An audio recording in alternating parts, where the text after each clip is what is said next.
সমুদ্র বললেই তো ভাবি দূরে কোথাও বিচের পাশে হরাইজনের নিচে, বাট আমি এখন একটা শপিং মলের বেসমেন্টে। Yes, this is ocean life Bangkok. হাঙ্গরের নাম শুনলেই অনেকেই ভাবেন ওরে বাবা, এবার বুঝি সিনেমার ভিলেন হাজির। কিন্তু সব হাঙ্গর মানুষের জন্য বিপজ্জনক নয়। পৃথিবীতে 500-রও বেশি প্রজাতির হাঙ্গর রয়েছে, আর বেশিরভাগই মানুষকে এড়িয়ে চলতে পছন্দ করে।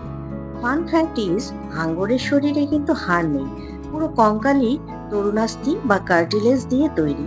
তাদের ঘ্রাণ শক্তি এতটাই তীক্ষ্ণ যে অনেক দূরের পানিতেও গন্ধ শনাক্ত করতে পারে। আরো মজার ব্যাপার হলো, হাঙ্গরের দাঁত পড়ে গেলে নতুন দাঁত আবার গজিয়ে যায়। বাচ্চা হাঙ্গর জন্মের পর থেকেই একেবারে স্বাধীন।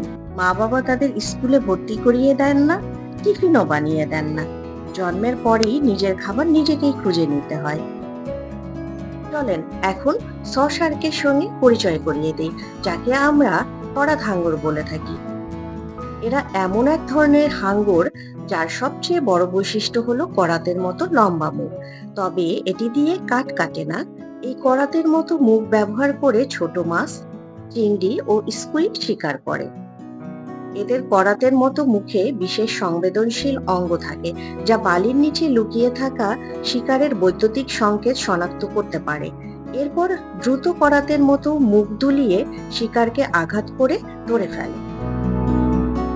এখন যে মূর্তিটি দেখছেন, সমুদ্রজীব প্রদর্শনকারী অ্যাকোরিয়ামে এ ধরনের মূর্তি সাধারণত হারিয়ে যাওয়া প্রাচীন সভ্যতা বা পানির নিচের মন্দিরের পরিবেশ তৈরি করার জন্য ব্যবহার করা হয়।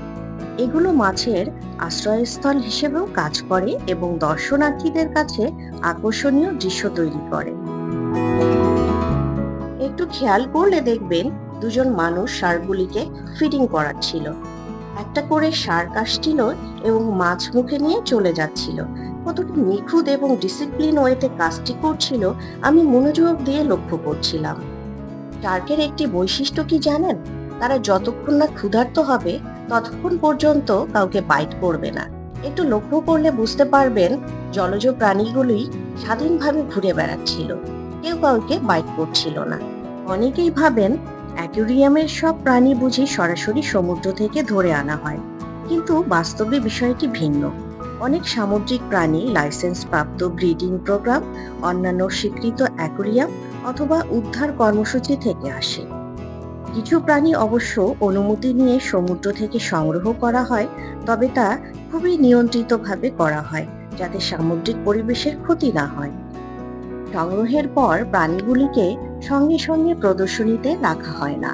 প্রথমে তাদের কোয়ারেন্টাইনে রাখা হয়, যেখানে পশু চিকিৎসক ও বিশেষজ্ঞরা স্বাস্থ্য পরীক্ষা করেন। যখন তারা নিশ্চিত হয় প্রাণীরা সুস্থ আছে এবং নতুন পরিবেশের সাথে মানিয়ে নিতে পারছে, তখন তাদের ধীরে ধীরে টানেলের বিশাল অ্যাকোয়ারিয়ামে ছাড়া হয়। Save the sea, save ourselves. Thanks for watching.